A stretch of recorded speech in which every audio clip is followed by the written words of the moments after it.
ગુજરાત સરકારના રમતગમત વિભાગ હેઠળની સ્પોર્ટ્સ ઓથોરિટી ઓફ ગુજરાત ગાંધીનગરના ઉપક્રમે અને જિલ્લા રમતગમત અધિકારી વડોદરા દ્વારા શાળાકીય SGFI જિલ્લા કક્ષાની અંદર 14-17-19ની એથ્લેટિક્સ સ્પર્ધા યોજાઈ. આ સ્પર્ધા માંજલપુર સ્પોર્ટ્સ કોમ્પ્લેક્સ ખાતે યોજાઈ, જેમાં અલગ અલગ કેટેગરીના ભાઈઓ તથા બહેનોએ ભાગ લીધો હતો. જેમાં 100-152 સ્કૂલના બાળકોએ ભાગ લીધો હતો. જ્યારે વધુ માહિતી કન્વીનર ઝાજીદ મંસૂરી એ આપી. રિપોર્ટર રાહુલ રાજપૂત.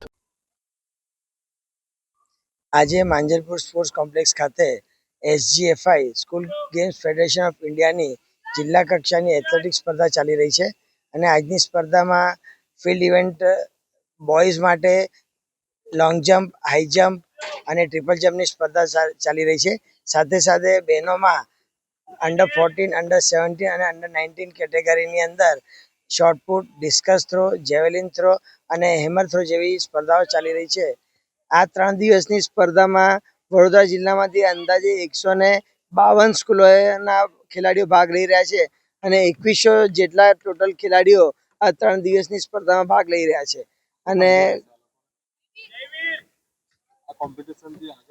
આ જિલ્લા કક્ષાની સ્પર્ધા છે અને આ સ્પર્ધામાં જે ખેલાડીઓ પ્રથમ ક્રમાંકે આવશે એ ખેલાડીઓને રાજ્ય કક્ષાની સ્પર્ધામાં ભાગ લેવાનો મોકો મળશે, જેની તારીખ સપ્ટેમ્બર લાસ્ટ વીક અથવા તો ઓગસ્ટના પ્રથમ વીકમાં યોજવામાં આવશે.